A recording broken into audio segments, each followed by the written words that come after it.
out of breath from carrying that 50-55 pound scooter across probably 200-300 meters. Welcome back to the channel, folks. This is Henry. I am at Brohm Lake, Squamish. It's just a few minutes out of Squamish. What a beautiful lake.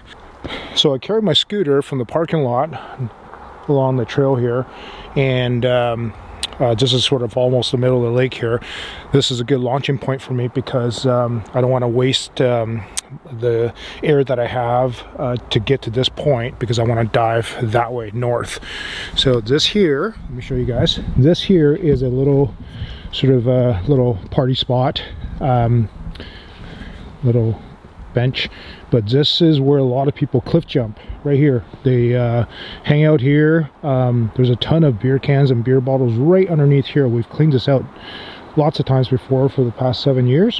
One year, this is probably going back 3-4 years ago, I found 4 GoPros in one dive right here in this spot, because they jump off and they either have it in their hand, slips out of their hand, or they have it on a headband and it falls off.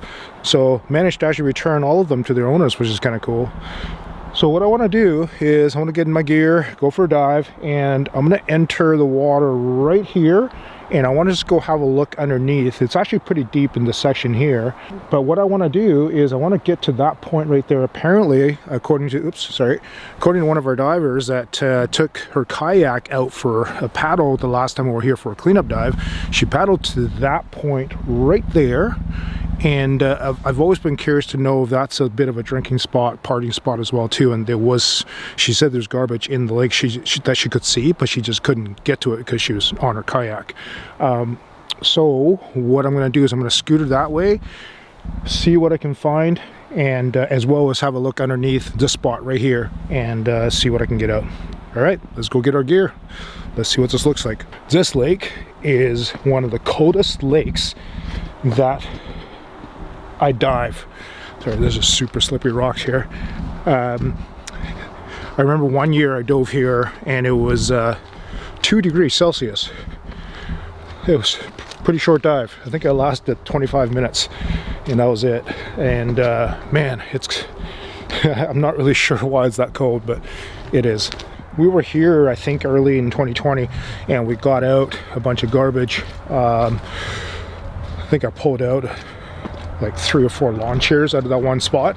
Previous years, the things I've found has been just bizarre.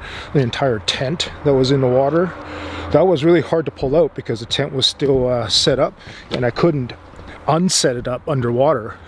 So it was swimming with this giant tent. Obviously that's drag resistance, and that was a hard swim. I didn't have my scooter with me that day, I don't think, so I just ended up swimming with it the whole way. I was just pushing through the water. Hard to do.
one's still full.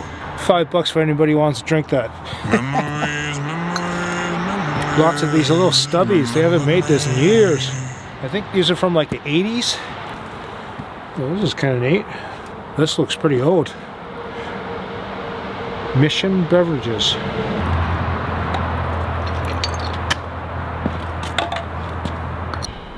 Well, there's the loot.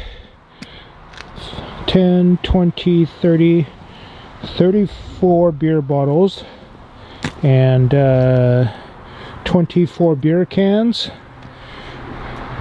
some tin foil, some socks, belt, a whole bunch of glass fragments, sunglasses, swim goggles, solo cup, broken part of a boat paddle, lighters, balls. Somebody got mad and broke their golf clubs. Sorry about the traffic noise, like the highway's like right there on the other side of the parking lot, so lots of road noise. There we go, folks. Another dive done. That was 37. How much was that? That was 37.9 pounds of garbage, if you count the full cans of beer. It was a hard dive in the sense of low visibility, lots of pretty cold. Stayed a little bit warmer just because of the you have to work hard, right, trying to pull all that stuff through the water. But there we go, more garbage taken out. Thanks very much for sticking with me through another video. Oh man, glad to picked a good day for this, not raining. All right, I'm gonna put the stuff away, head home, walk the dogs. This morning when I was trying to leave, Daisy knows when I'm packing the truck to go somewhere, and she sits there just not wanting to be left behind. I'll put a picture. I took a picture of her. I took a picture of her sitting there. Of course, Maggie come over and sat next to her, just waiting. Maggie has no idea what's going on. Daisy knows. All right, you guys, gotta go home. I'm sure Daisy is just sulking. All right. Thanks very much to my Patreon supporters. See you in the next one.